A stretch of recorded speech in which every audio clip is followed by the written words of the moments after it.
Welcome to part 2 of interjection theory and nation building philosophy. Part what? Part 2? Started off like last time with what if I told you that I had a theory that could end global poverty? Theoretically. Right then, this is part 2 of interjection theory and how it would work. So first, you'd have to find a country that's in a state of complete economic, societal, and governmental collapse. And then they would basically accept as kind of like a neutral interjectionary state, right? So because you need like a neutral bunch of land, and this theory would be basically what you would do if you were to, like, say, colonize the moon or something like that.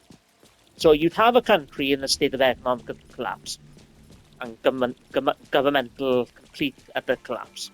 They would then accept support from, like, originally it would be like another country.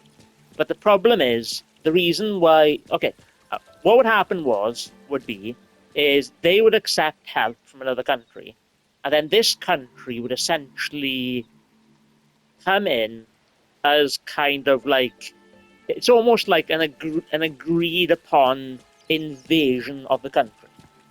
But it wouldn't necessarily be an invasion. It would basically be two countries working together. And, like in the last theory, what would basically happen was, instead of waiting for that country to fix their problems on their own and to, start their government from scratch and their society from scratch or whatever, instead of doing that, you could have another country or countries come in, and they would bring, their people, their experts, their builders. They would build their resources. They would bring their scientific advancements, technological advancements, and all this kind of stuff, right? And then they would it's essentially kind of like copying and pasting civilization. So if you had a civilization that fixed, like, corruption or whatever, and figured out all their financial and social problems, if a lesser country accepts that country to come in to take over that country, working together, that country would bring all that advancements, all that intellectual advancements, over into that country. And then that country would essentially skip hundreds of years of development in the grand schemes of history, in what would appear to be like a speck, like very sudden and quickly, right? So if that country that was being agreed upon on this interjectionary rebuilding effort, the country that basically solved their poverty would basically bring that level or that stage of development into that country, and then that country then would theoretically instantly solve their poverty problem.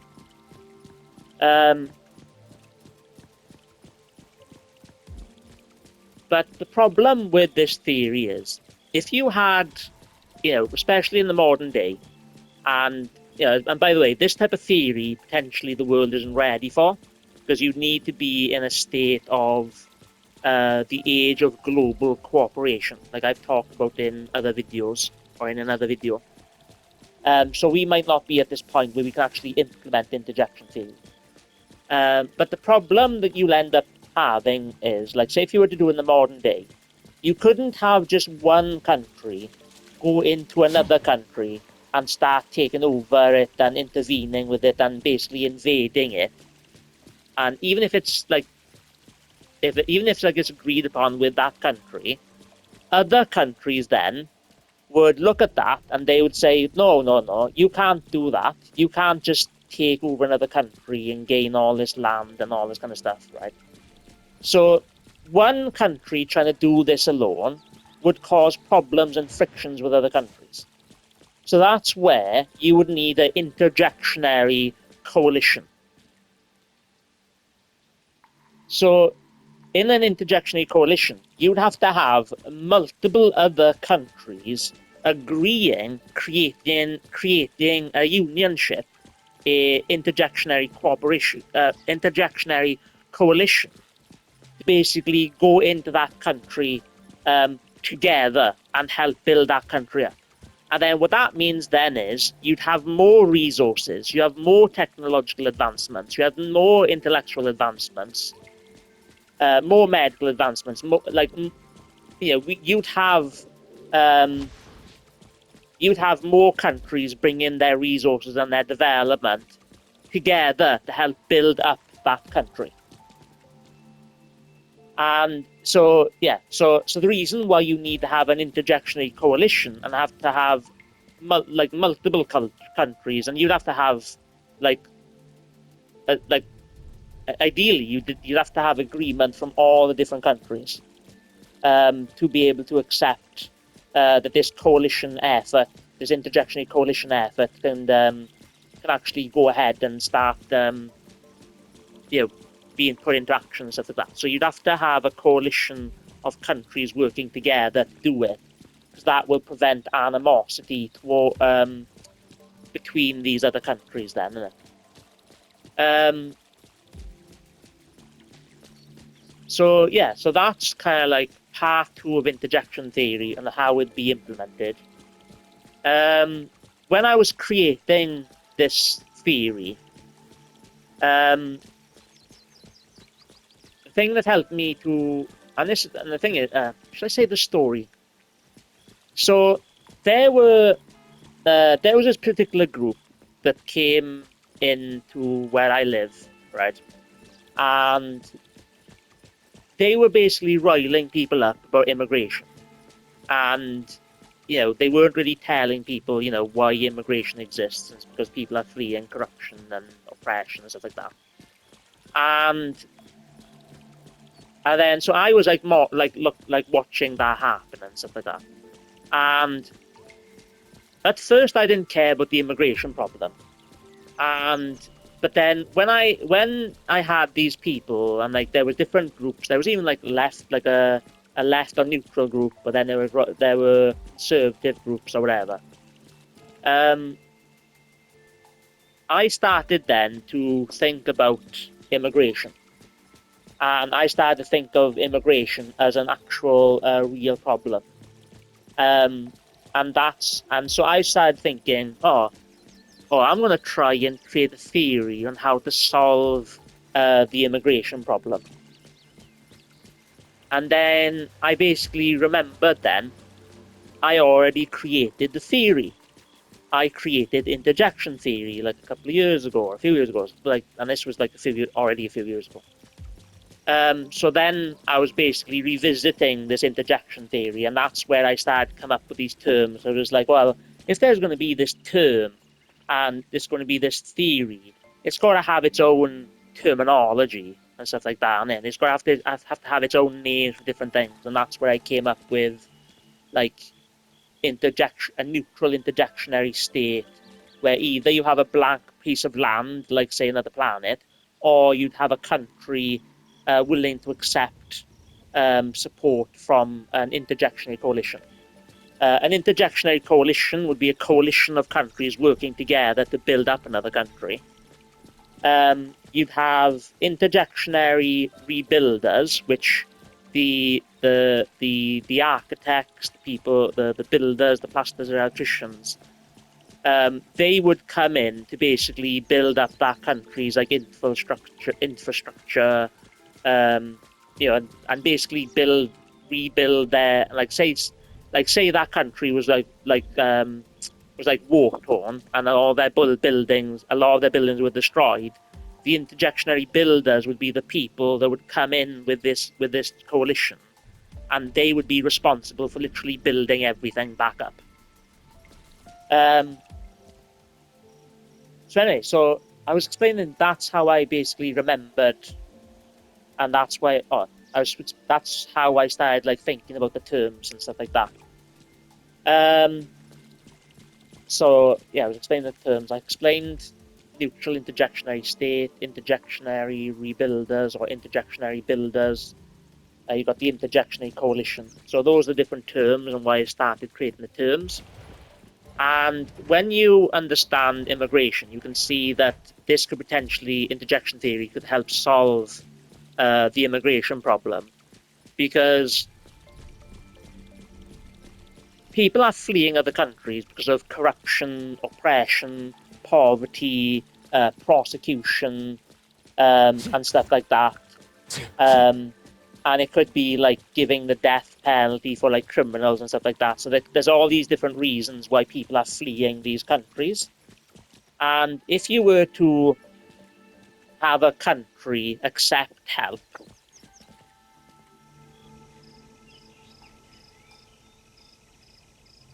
if you were to have a country accept help, and then it's going back into how you'd have like these countries that have solved these problems, and then when they come in and help build up this country up,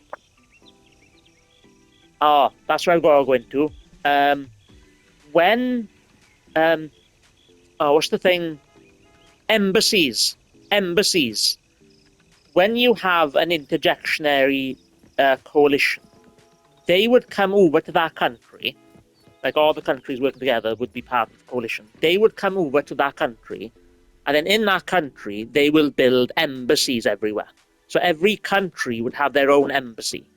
They do this in parts of the world, like don't they?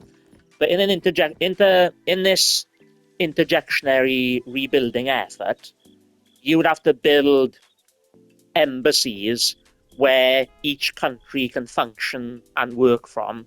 And also you need like a centralized building where they can all go together, and they can then work together to solve common problems and stuff like that. And so that's another element of it as well that you need to do. You'd have to build embassies everywhere, um, for each country to be located in.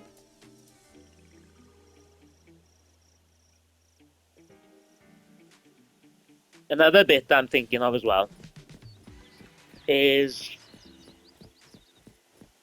thinking about like immigration, and um,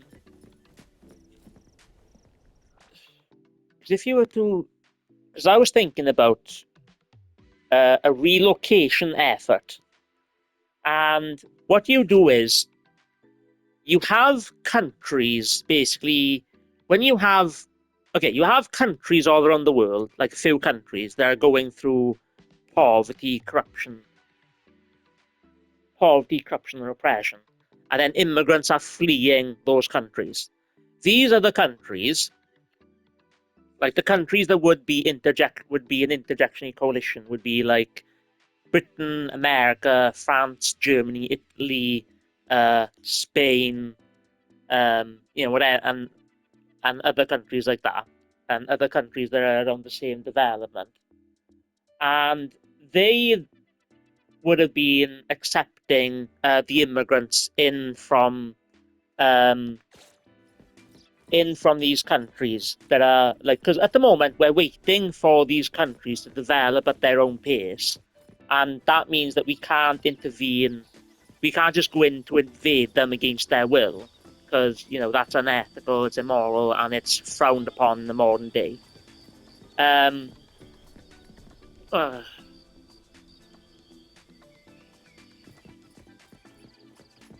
yeah. What was I explaining?